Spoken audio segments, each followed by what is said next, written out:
If you want to be a smart princess cruiser on Embarkation Day, follow along for some really useful tips and tricks. I cruise frequently with princess cruises like many of you do. Over the years, I've developed what I think is the best routine for making your Embarkation Day as stress-free as possible. Welcome back to Tidal Horizons. My name's Andrew, and I'd like to think we're a bit of an expert when it comes to princess cruises. Join us now for part 2 of our Smart Princess Cruisers series. There are so many things that you can do to make your princess cruise an amazing one, but we're going to take a look at some key things that you can do to make your embarkation day as smooth and as enjoyable as possible. Let's get on with it. Let's start at the beginning and have a look at the steps you need to take for final cruise preparation. Preparation is absolutely key to a smooth day, and you should have plenty of time to get these tasks done. First, when planning your cruise, schedule your flight to arrive the day before the cruise departs and get a hotel. Weather and technical delays are common, and you just don't need to take the chance of missing the ship. If you're lucky enough to live within driving distance, make sure you check for construction, closures, and other potential delays ahead of time. Get the Princess app downloaded on your phone ahead of time. This app will be used for your check-in process as well as for onboard use later. It's also where you're going to find your dining reservations and will serve as your boarding pass at the port. Get to know the app as best you can ahead of time. It'll save some aggravation later. You'll also be able to order your Princess Medallion to be shipped to you in the United States and Canada, or picked up at the port if there isn't time or if you're from another country. When checking in, you may be asked to select a boarding time depending on the port. On my last several cruises, it was open boarding, but there's always the possibility of being assigned a boarding time again. For our strategy here, we want to arrive as early as possible to the port to take full advantage of the ship before she leaves. Usually, you can start boarding as soon as 11 a.m., although check your itinerary for details. Double check all your documentation that is required for the trip, months, then weeks, then days in advance. Does your passport have enough days of validity left after the conclusion of the cruise? Some countries want at least 90 days, some 180 days. Are there other passport requirements? South Africa, for example, requires you to have at least 2 blank stampable pages in your passport on arrival. Do you have your medical insurance printed out? Are there any visa requirements? I always like taking paper copies of my bookings for cruise, air, and hotels, plus the insurance. Decide if you need to get local currency for your destinations. A little research goes a long way here, and you can often save a significant amount by paying cash in certain circumstances. If you are paying with cards, are they up to date? Do you need to let your credit card company know that you're traveling? Do you have sufficient funds available to you in the emergency that you could get yourself home or at least have flexible return tickets? Having a plan will give you that peace of mind. Pre-book what you can for the cruise through the Princess app. In particular, book your specialty dining and main dining room seating as soon as you possibly can. You can always change it once on board. Look for any additional packages or specials that might appeal to you, and book any celebrations that you might be having on board in the app. Time to get packing. Let's start with your carry-on bag. This is for all your essentials, things that you can't live without, or items that you'll definitely need to have with you on board the ship and be able to cruise should your main baggage be lost. For me, this would include items such as medications, passports, documentation as discussed above, cameras, charging cables, change of clothes, extra glasses, sunglasses, perhaps a bathing suit if I wanted to go for a swim before my luggage arrived to the stateroom, and finally, anything fragile or expensive that I wouldn't want damaged during handling. It's not really much different than flying. The prohibited items, though, are similar. And that leads us into our final pre-arrival preparation section, packing your luggage. Make sure that your luggage is in good working order. No split zippers, broken wheels, or damage that could get worse.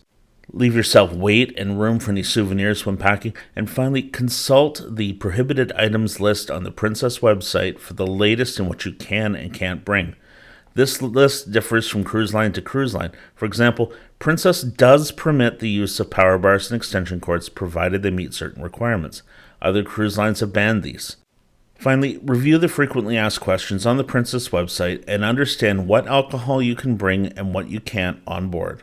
If security finds items in your luggage during scanning that isn't permitted, you'll be called down to see them before your luggage is allowed on board. This will be very disruptive to your smart, relaxed embarkation day. These lists change frequently. We'll link them in the description of this video for your reference. Just like those changing list of items, the cruise industry as a whole is in constant change. And that's where we come in, with the latest cruise news and information without all the drama, misleading images, titles, and descriptions. If that sounds like something you can use, hit the subscribe button and give this video a like. Now, this strategy involves getting to the port as soon as you're permitted to get on board in order to get everything done quickly.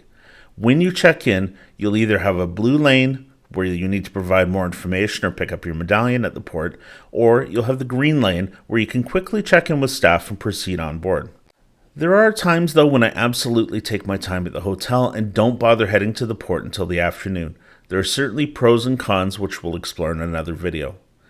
After check-in, proceed aboard and we'll get things started right. The first thing I always do is get my phone into airplane mode and get onto the Princess Wi-Fi. Being on the Wi-Fi is essential for the app to function properly. It also saves potential charges at the cellular at sea service if I forget to turn off my cell service.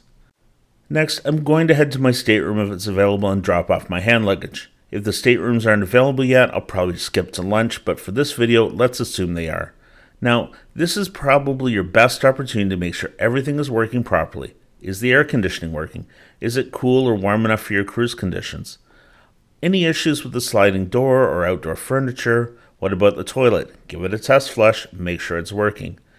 Is the bed configuration the way you want it?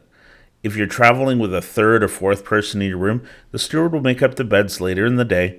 This is also a great time to take pictures and video of the room before it gets messed up. For me, if I'm interested in attending the chef's table, I'm going to make a phone call to the dine line as soon as I get in my room. I find this is the most efficient way to get my name on the list. You can also request other specialty restaurants or the winemaker's dinners if you like, but specifically I make that call for the chef's table.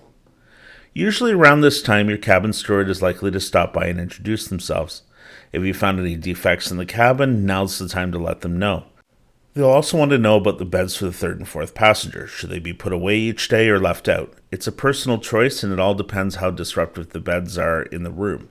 Don't be afraid to ask for changes to pillows or other items. Need a kettle for making tea in your room? Often if you ask, you shall receive. While I'm in the room, I'll watch the Princess Safety Drill on the TV. This is the new way to do the muster station drill. The medallions will detect who was in the stateroom while the video was playing, and you'll acknowledge that you've watched it. You can also watch on the app. Following the video, we'll check and see what our muster station is and where it's located on the ship, because shortly we're going to be heading there. Usually placed on your stateroom desk, you'll find a paper copy of the Princess Patter, along with other flyers, and if you pre-booked your shore excursion tickets, put these away somewhere safe. We're going to have a look at the Patter, find out what restaurant is open for lunch. The busiest you're going to see the buffet is at lunch on Embarkation Day, and unless there's a compelling reason to go there, I'm going to relax with a sit-down lunch, so let's get out of the cabin. First things first, we need to finish our muster drill obligations by stopping by the muster station on the way to lunch and checking in. Confirm with the crew at the muster station that the system recorded that you all watched the video. Once this mandatory requirement is done, we head to lunch. Usually it's only one dining room open at lunch, but this is a great time to take care of a few items ahead of the dinner rush.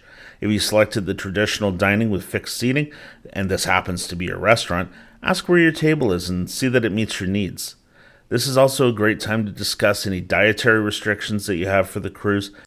You may also be able to make dining reservations as well as ask about and purchase wine tasting events and other special dinner events. It's usually much less chaotic to take care of these items now than at the first dinner of the cruise. Following lunch, it's time to explore a bit and possibly take care of some other tasks. If you have kids with you, this is an excellent time to stop by and get them registered for the kids programs. You may also want to stop by the spa and look for any deals they have going on if that's something you plan on using. You may also want to enter the draws while you're there, but be aware that you have to attend the drawing to win. Finally, when you're exploring, use the Princess app and try to find all the hidden spots, lounges, and spaces that might be off the beaten path. Too many times I've been on ships and not done this and missed spaces that I really would have enjoyed using. Now all you need to do is get yourself unpacked and enjoy the Sailaway party if that suits you. I always try to go to the opening night's main stage entertainment too. The cruise director will lay out what's coming up, who the guest entertainers are. This really helps me plan my time. Finally, I always try and look at the Princess pattern before bed and start deciding on what I want to do the next day, especially if it's a sea day. There may be special events or programs that run on several days throughout the cruise, like music or language lessons, that you need to attend from the start. Sea Day, you say. Sounds like a part 3 of this series, but you'll have to stay tuned for that. So we've got you on board and settled in. You're one of the smart ones now, so the smart thing to do is give this video a thumbs up, subscribe to the channel. While you're at it, leave a comment with your best Embarkation Day smart tip, and then check out these videos for more of our tips and tricks. Thanks for watching.